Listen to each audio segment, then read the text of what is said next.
Hello, wonderful people of the internet. My name is Matthew. Today, I'd like to make a response video from one of Mike's videos, Reading Conversation, Reader to Reader. Mike is a great guy. He's been a long-time viewer of this channel, and I say that this channel has only existed for a few weeks. But nonetheless, I think his channel is great, and he recently published a video on a couple questions for readers. And I thought it was very interesting, and I thought I'd give my takes on it. So there are 5 questions. And this is just my personal opinion. Everyone else can have a different one. Question 1. When life gets busy or heavy, what usually happens to your reading? Do you push through, slow down, switch formats, or step away? For me, it depends what you mean by busy. I don't think I've ever had a day that was so frenzied where I was being ping-ponged around or I was on call every single minute of the day where I didn't have a chance to read.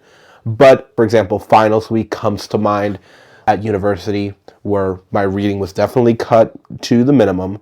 But I find that, even in the busiest days, I usually find some time to read because, you always find those little 5-minute moments or those moments where, oh, this took a lot longer than I expected to. For example, waiting at a doctor's office. And just as a general rule, I always try to have a book on the go. So I usually am able to find time for reading.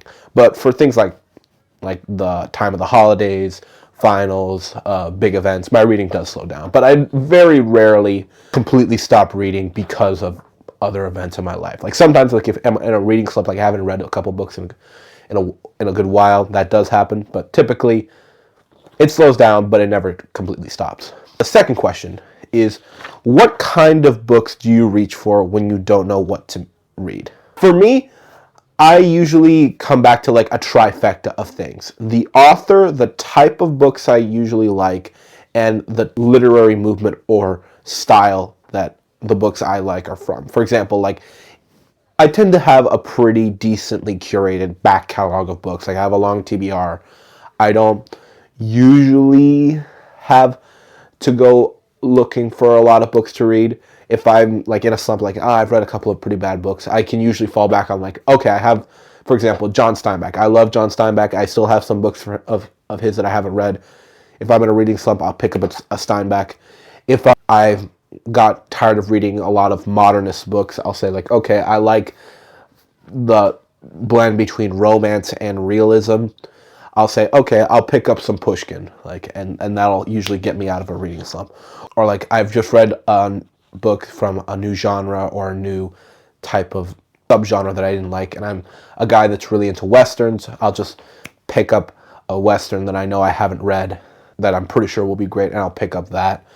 So it's stuff like that. Usually I have a back catalog of things that I know I like, and I just go from there. If when I've branched out, that doesn't work. And it goes vice versa. If I'm too set my ways, I try to branch out.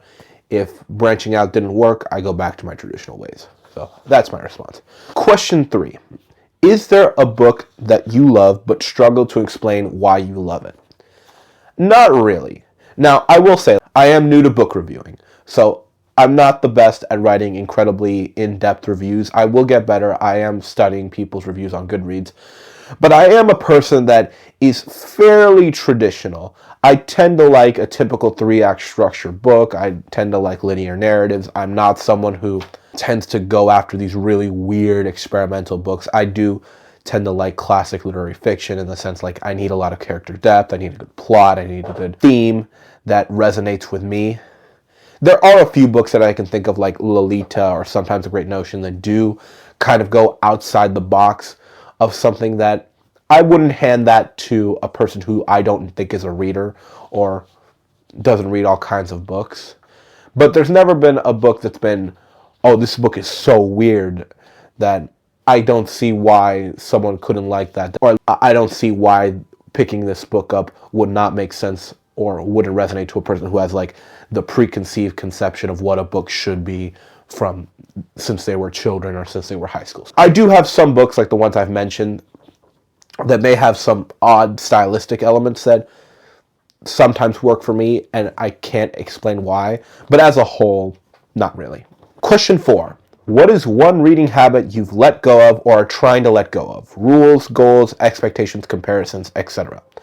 I think for me, it's looking up the book on Wikipedia and on Google before or as I'm reading it, because this usually has the unfortunate effect of spoiling the book for me. Like the book that I've just completed, I won't spoil it, but like I did look it up on some tangential things and was spoiled on a couple of character deaths. Now, the reason I don't like doing this is not so much because spoilers bother me. I might do a video on this, why I don't really think, for me, spoilers bother me that much, in the sense of like, oh, you revealed what's going to happen. I've read many books with knowledge of what's going to happen, and it didn't affect my experience, or at least I don't think.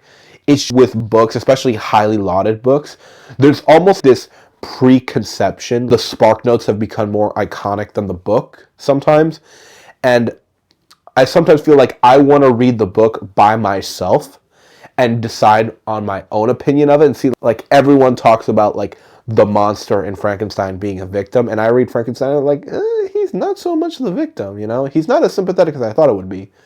Now, you could disagree or agree with me or not, like that's beside the point. But what I mean is I tend to think that I should read the book blind just so I can form my own opinion of it, and not so much consult other sources to help me figure out my opinion. Now, I'm not saying you shouldn't be open to influence, but, and of course, reading reviews and stuff like that is important on how I curate a book.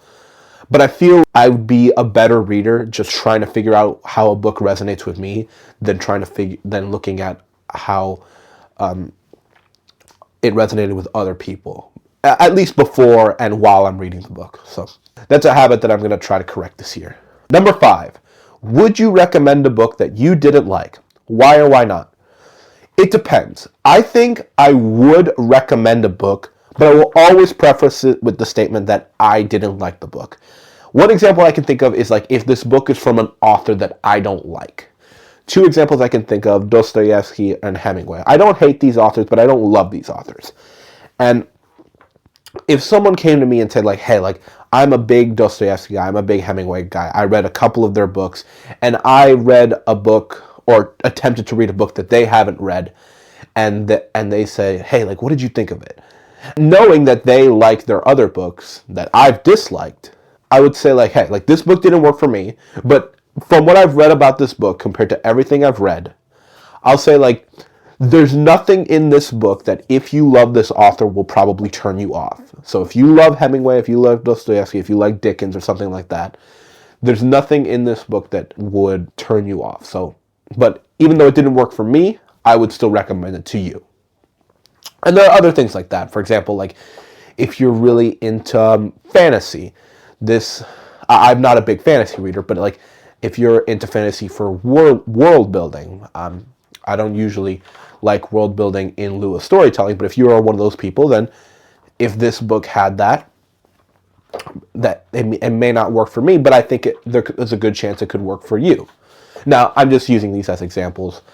I don't mean to suggest that like I've done this very frequently, but I'm saying that I could see scenarios where I could do that with a certain amount of confidence. But at the same time, I'll reiterate, I will always preface the fact when I recommend something, whether I've read it, whether I've liked it.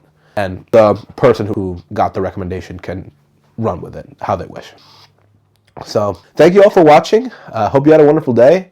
By the way, I'm sorry I didn't post recently.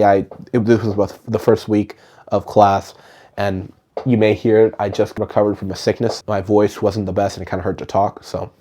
But I'll be posting more videos from now on. So hope you're having a lovely day. Hope this video finds you well, and happy reading.